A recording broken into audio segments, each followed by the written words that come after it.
सासराने छातीला हात लावला, फॉर्च्युनर मागितली, थोरली सून मयुरीच्या कुटुंबियांचे 6 महिन्यांपूर्वी पत्र, महिला आयोग पुन्हा संशयाच्या फेऱ्यात। सासरच्या मानसिक आणि शारीरिक त्रासाला कंटाळून वैष्णवी शशांक हगवणे हिने राहत्या घरात गळफास घेऊन आत्महत्या केल्यानं एकच खळबळ उडाली।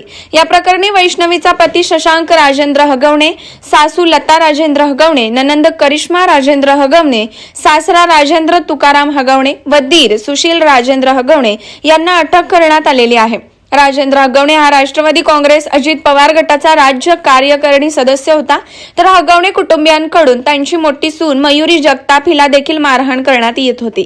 करिश्मा आणि शशांक हगवणे यांनी आपल्या मुलीला सर्वाधिक त्रास दिल्याचा खळबळजनक आरोप मयुरी जगताप हिच्या आईने केला होता। तर आता मयुरी जगताप हिची आई आणि भावाने राज्य महिला आयोगाला लिहिलेले 6 महिन्यापूर्वीचे पत्र समोर आलेले आहे। या पत्रात हगवणे कुटुंबियांकडून अत्याचार होत असून संरक्षण देण्याची मागणी करण्यात आली होती, मात्र त्यावेळी राज्य महिला आयोगाकडून कोणतीच दखल घेण्यात आलेली नाही। दिनांक 6 नोव्हेंबर 2024 ला हे पत्र लिहिलेलं होतं। मयुरी जगताप हगवणे हिला तिच्या सासरच्याकडून छळ केला जात असल्याची तक्रार देण्यात आली होती, मात्र राज्य महिला आयोगाच्या अध्यक्षा रुपाली चाकणकर यांनी यावेळी दखल का घेतली नाही असा प्रश्न आता उपस्थित केला जातोय। Bureau report, SBN Marathi.